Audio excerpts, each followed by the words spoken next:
Kolm asja minu arvates, mis on kõige olulisemad. Esiteks suhtumine. Teine asi, mis peaks olema kindlasti, on siis tõenäoliselt natukene suurem materiaalne huvitatus, mille põhiliseks vedajaks ja just Saaremaa konkreetselt puhul eriti oleks selline välisvaade, konkurentsivõimekus laiemas plaanis kui ainult Eesti jaoks. Kolmas asi oleks muidugi hea, kui oleks ka mingisugune materiaalne huvitatus just nimelt läbi teatud maksueraldiste või mingite kasumieraldiste veel täiendavalt kohaliku eelarves. Saarlased on traditsiooniliselt suhteliselt ettevõtlikud olnud ja ka uuringud on näidanud, et on natukene ikka üle Eesti keskmises ettevõtlikkus, nii et seda on tunda. Linn on olnud seni minu meelest liigselt nagu passiivne ise.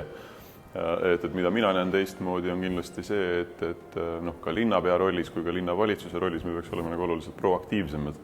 Just nimelt selles, et tutvustada linna, tutvustada ettevõtluskeskkonda.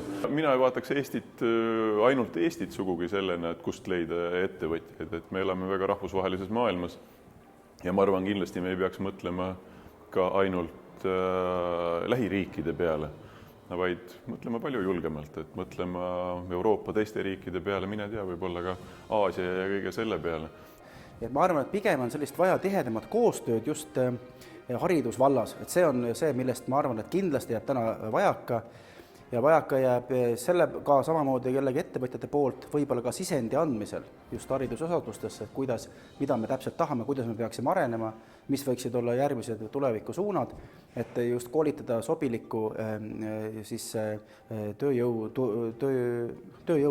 Tegelikult üsna palju sõltub ära sellest hoiakust, et milline on omavalitsusjuhtide hoiak ja ka volikogu liikmete hoiak, et kuivõrd tegeletakse ettevõtetele keskkonna loomisega.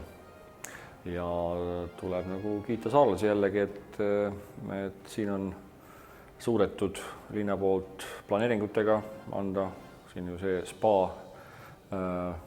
tulevärk, mis siin nagu kesklinnas on, seda ei oleks ju, kui poleks seda tubli planeeringut tehtud.